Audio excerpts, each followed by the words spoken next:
So let's, I'm going to do a short meditation before we start our talk today. And let's just close our eyes gently. You are safe in this sanctuary of love, where we all namaste'd each other and got that love light lit in every being that's here. Relax into your seat, feeling it support you. And as we do this, we know our oneness with God, the good. Omnipotent, omniscient, omnipresent.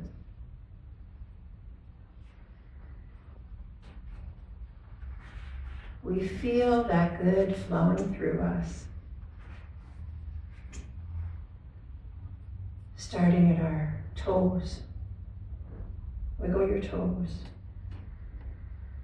Plant them on Mother Earth as she supports you. In my tribe, we call her Aki, and she supports you. Now feel that flow coming up from Mother Earth through your legs, your lower legs, your knees, your upper legs, your bottom that you're sitting on. Feel that flow come up and through you, up to the center of your solar plexus. Feel that good come up from the earth, flowing, flowing, flowing, as it comes up into your stomach, into your chest area, into your arms, and each finger tingles with life. Coming up, it goes to your neck, where your throat chakra is, so that you can speak your truth and be your truth in the world. And that good comes all the way up your legs and your torso, up to your head, stopping at your ears, that you might hear what God has for you. Stopping at your third eye to be able to discern what is yours to do. And that flow comes up and out the top of your head through that crown chakra. You are a walking flow of love and light. And that is who you be. A loving flow of love and light. Let that flow just come out of you like lava out of Kilauea, like fire out of that volcano. Let that love come out of you like laughter when you're with your friends. Let that flow come out of you like peace when you're in your home and you're most peaceful.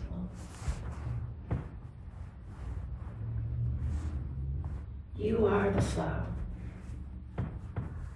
Don't be afraid to step into it.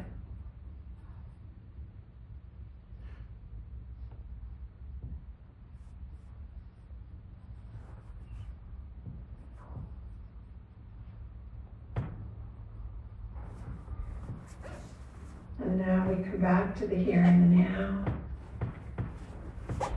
Wiggle your toes, feel that flow. Feel that energy go in and through you. And when you feel ready, open your eyes, as it's time for a nice talk. So today's talk is, who do you think you are? Set in that tone. Who do you think you are? In 6th grade, I knew my first ministry. I was a safety guard in a special ed classroom. And I fell in love with these differently abled peers. I was a teacher, and I knew it. In the 6th grade. Who did I think I was, knowing myself like that in the 6th grade? Now I have to share with you, as I get older, I remember myself more and more. Today's talk is from an Eric Butterworth talk on giants and grasshoppers. And we're all gathered today on a quest for truth, mutual truth. My role here is not as the minister, but it is as a minister to incite and challenge and urge you and me and us to look deeper for answers. Not from words from me, but inspirations from what I might say that might awaken something in you that you've always known, but you forgot. Truth is inward. It's an inward journey, it's an inward quest, and spirit cannot be captured on paper. Truth is a flow of guidance and inspiration. We're here today to awaken ourselves, to rise to new challenges, to release. We're not using letting go, we're using the word release. Letting go sounds like I want to find it again. Releasing sounds like it's out of here. And let God in, within, to whatever challenges or our preconceived obstacles. Is there something standing in your way? There are so many excuses not to rise to a challenge. You can make a list of 1,000 things standing in your way. Is it your health? You fix one thing and another one appears, and it's like health whack-a-mole. Is it your spirituality? For me, I work on a certain part of my spirituality, and then forgiveness comes along to say, hello, you forgot about me. You're still working on forgiveness. So it's spiritual whack-a-mole. Life seems to be one thing after another. Matthew 10:36, a man's enemies will be members of his own household. Members of his own household. Does that mean like the mom and the kids? You can take it literally, but Jesus was speaking about the household of your own mind. Your biggest enemies are those thoughts that you think about yourself. In truth, we discover the only thing keeping us from our good is us. Our obstacle is not a thing. It's our feeling, our reaction, our thoughts and our feelings of inadequacy, our unwillingness to look inside and change. I can't do this because whatever your obstacle is, make a list of why you can't do something you're called upon to do. Is it time? Is it education? Is it money? Could be some things that we're called to do might hurt others. We don't want to hurt others. And sometimes it's uncomfortable for me to look within. And it's uncomfortable for everybody around me. And I really don't like to make people uncomfortable. There's lots of reasons why you can't do it.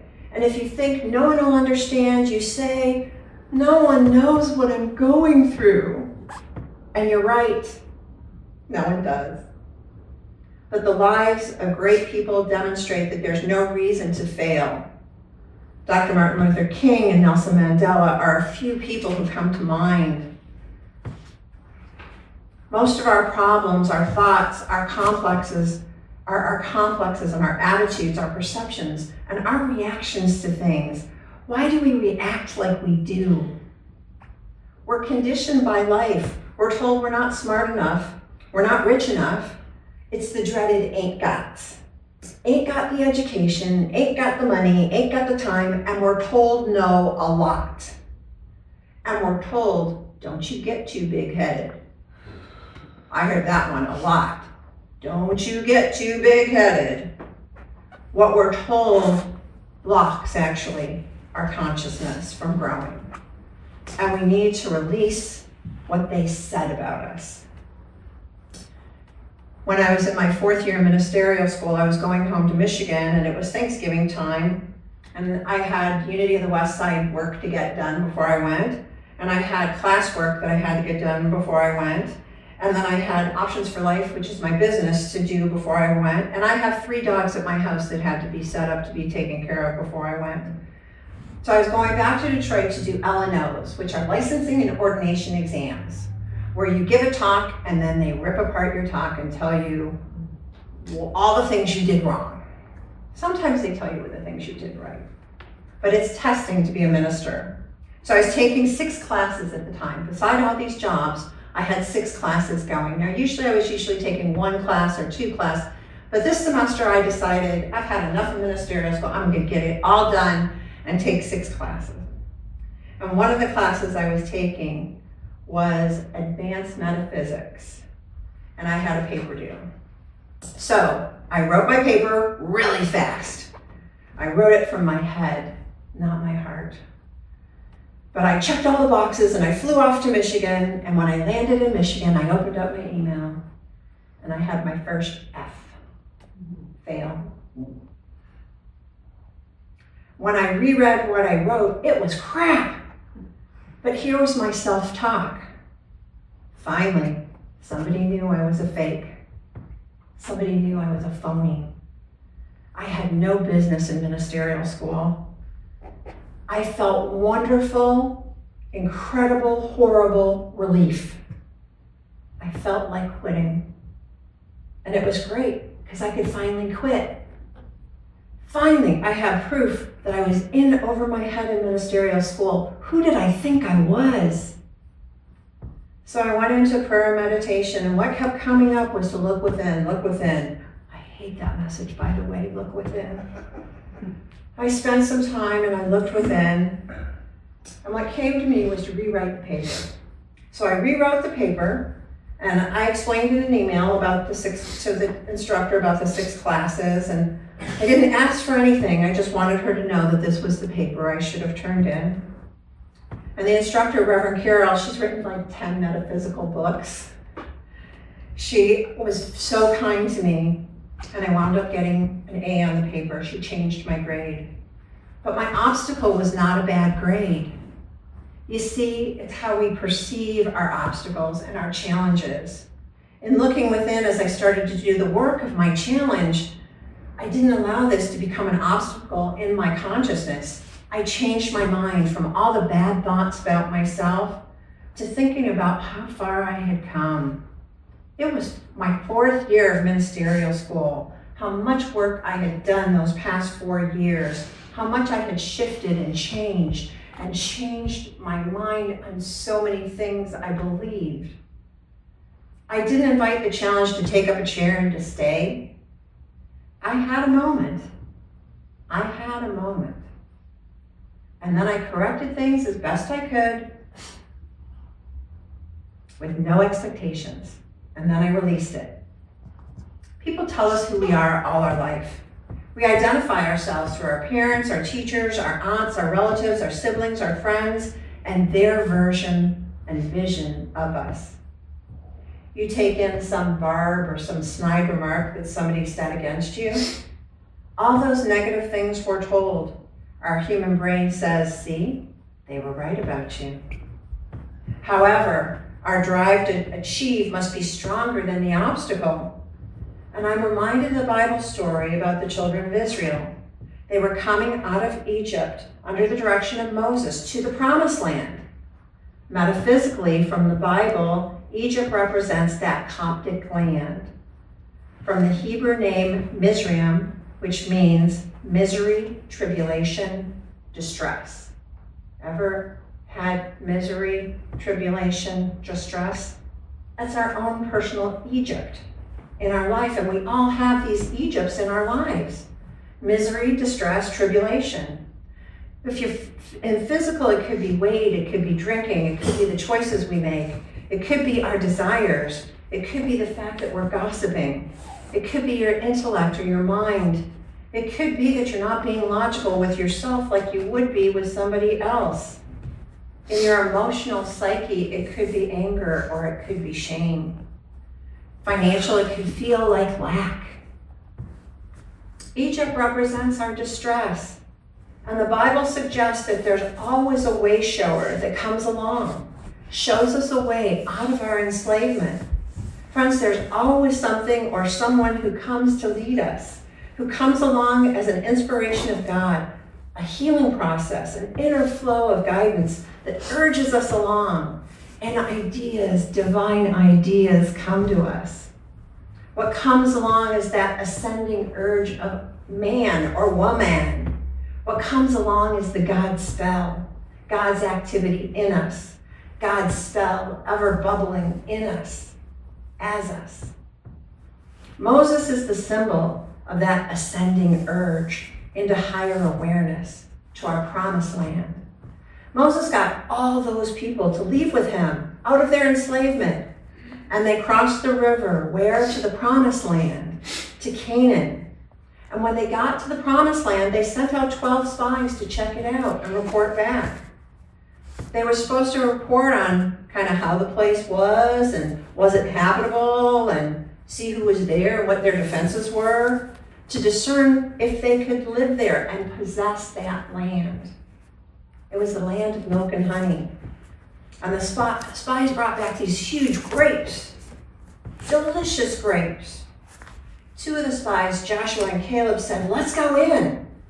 However, there were 10 other spies that said, "There are huge giants, and we are grasshoppers in their sight."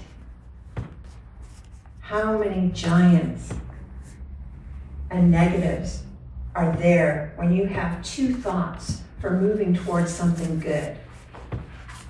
We can't go in there. And so, out of fear, they went back to the desert for another 40 years. They were discouraged and dissuaded because of their grasshopper consciousness. We can identify with them. Is there a time when you have the feeling like, oh, there are giants before me, and I am just a grasshopper? I'm reminded of a story about my nephew Joel. He was moving a table, and I said, "You can't move that table. That table's as big as you are."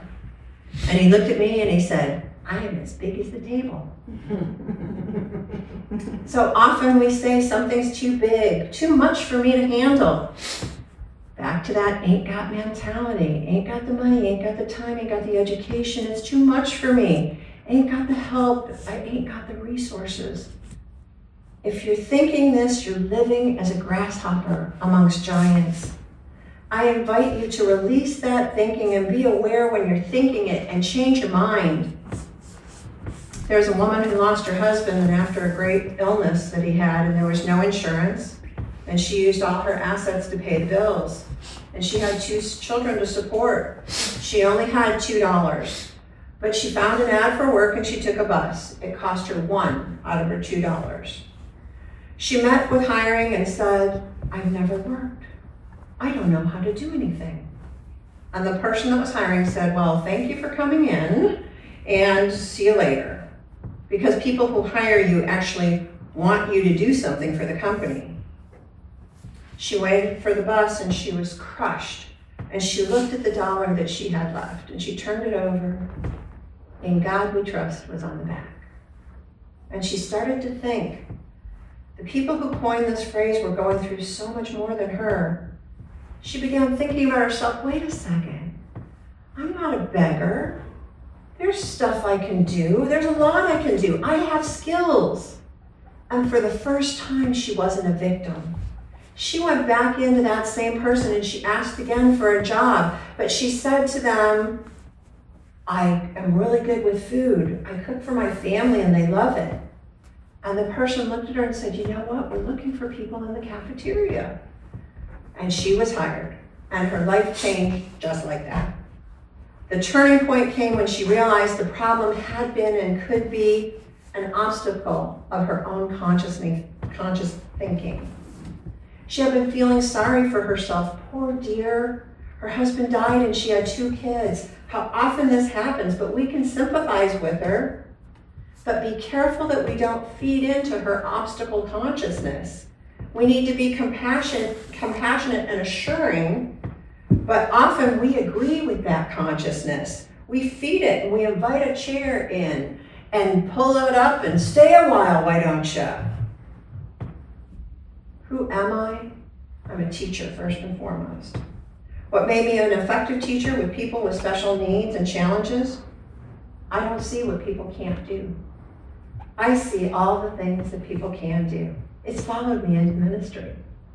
I don't see limitation. I get creative. I have a great imagination. And I see how to include the person, how to help others. All we have to do to help others is to help them know the power within himself or herself to do it, whatever it is. There's no reason to fail, but life asks us all the time, who do you think you are? Now you have a choice. You get to decide it. Release anything negative coming up and take it in. You get to decide. And I invite you, say to yourself, I can't do everything, but I can do something. You can say to yourself, what I can do, I will do. By the grace of God, easily and fulfilling. And then nothing stands in your way. You say to yourself, I'm not a grasshopper. I can cope. I can do blank. Fill in your blank. I am a giant. I am out of Egypt consciousness.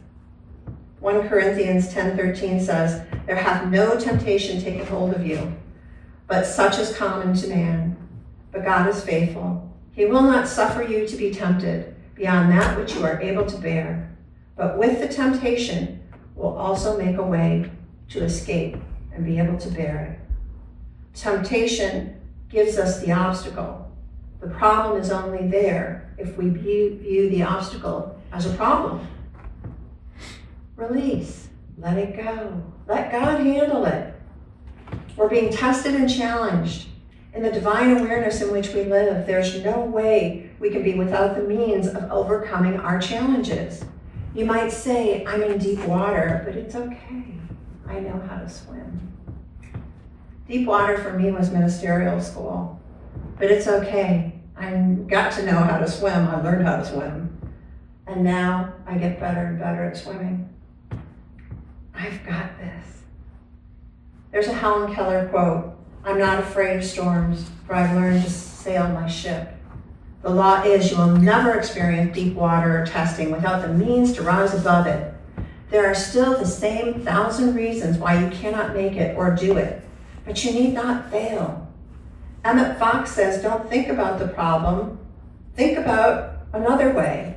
Let it go, release it. Let go, think about God.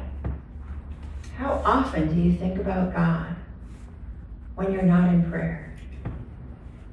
Do you pass by beautiful flowers and say, that's God? Or watch the bees? I watch the bees play in the trees. I have wisteria trees that are just blooming now. And I watched the bees for an hour yesterday. And thank God for all those bees. The difficulty is when we think of God out there. Many think of God as the obstacle. God is out there judging, condemning, punishing, filling us with feelings of guilt. Remember Emmett Fox, think about God. Release it. Think about God. Let God handle it. Think of God activity as you. As you. Think of God present. And as you think of God as a guidance within you, there's no problem too big. The table is big, but I am as big as the table. Thinking this is the ability to cope, and then you do what you can do. And this is all you need to do. You might say, there's no hope for me. Well, you can wallow in self-pity. You can roll around in that muck and the mud, and there's plenty of people that'll come and cheer you on and encourage you to stay there. Some people might even come roll around with you. Poor you. Don't think about the problem, think about God. Breathe, release, and let God. Let the God spell possibility that you are. Yes, you have the power within you to do all that you need to do to rise above. There are people who demonstrated this with incredible lives.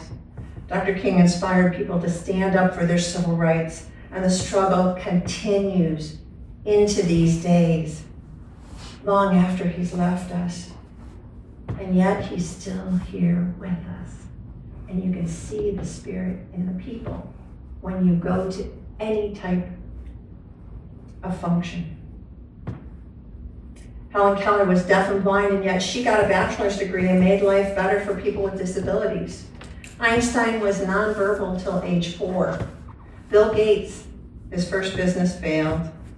Bethany Hamilton is a surfer who had her arm bit off by a shark in deep water, and yet she was in deep water but came to surf again. Stephen King had his first novel rejected 30 times. Nelson Mandela was imprisoned as a lawyer, and he ended apartheid and became president. These were people who refused to accept self-limitations. And we can think of a time in our lives when we felt hopeless, but it was just a feeling. You called faith from power within you, and you rose up and you prevailed. That God spell stirred within you, and you acted and you met that challenge. You bettered yourself, you said it right, you believed in yourself, you got out of your way, and you allowed God to work through you. Who do you think you were overcoming that? So many times we overcome. We do it with no hope, no money, no education. Think of that Joshua and Caleb within us, hope and aspiration, saying, you can do it. You can face that difficulty. You can be that ant moving that rubber tree plant. You can find the power within. There's always a possibility of a new idea. You are one idea away. Turn around, it's at hand. One idea opens the door. And where did that come from? Do you think God thought, oh, look at poor Mary? You think God felt sorry and you struggled long enough, and you think that God said, oh, he's had enough now. I'm going to give her an idea. God doesn't sympathize with people. God is the potential mind in which we live and move and have our being. The possibilities are endless with God. Trust, release, let God. There's always a potential for overcoming, for change, for growth. God is always present, never absent. Unless we are in the consciousness of the absence of God, we separate from God. God never separates from us. God is present when you do all that you can do and need to do, and it's a great realization. Go and remember this. The promised land lies just across the river. Send out your spies to evaluate it with the realization. Be careful of giants and grasshopper thinking. Giants are out there, but don't get stuck. Remember the woman in God we trust. I am not a beggar. I am not a grasshopper. Breathe, release, let God. This experience is here to ask you, who do you think you are? And you can answer, I am a child of the Father Most High, in whom God is well pleased. And that starts with the divine law that you begin working on. I am Christ consciousness. I am able to be as big as the situation. Times will change you. Things will go in line with what you perceive. There might be obstacles. That sometimes happens in life.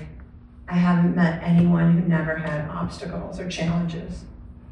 Joshua and Caleb survived 40 years and returned to the promised land. They entered and raised their children, and they became leaders. They released and let God. They said, we are able to face the giants. And the giants' hearts melted. And they were reduced to the Israelite size. And then they disappeared. They were reduced to nothing. I choose to face my challenges. I release and let God. I choose to see myself as a spiritual being. I can swim. And if I can't swim, I can learn how. I can keep my head above water. There's no reasons for you to feel like you cannot succeed.